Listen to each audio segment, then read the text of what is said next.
अस्सलाम वालेकुम and welcome to food पे। आज हम बनाएंगे चिली गार्लिक हनी चिकन। सबसे पहले 2 चिकन बोनलेस पीस ले लें और उसमें नाइफ से कट्स लगा लें। एक बोल में 2 अंडे फेंट लें और उसमें ऐड करें salt to taste, black pepper 1 teaspoon और इसको मिक्स कर लें। एक फ्राई पैन में 50 ग्राम बटर ऐड करें। चिकन को एग मिक्सचर में डिप करें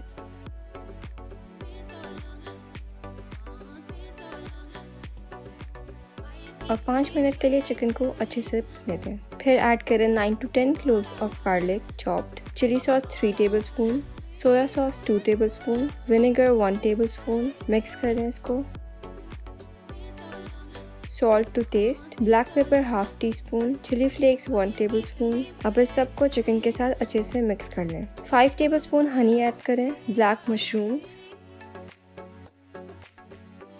और दरमियानी आंच पे 5 मिनट के लिए इसको पकने दें। तो जनाब, हमारा चिली गार्लिक हनी चिकन अब तैयार है। इसको घर पर ज़रूर ट्राई करें और हमारे चैनल को लाइक और सब्सक्राइब ज़रूर करें।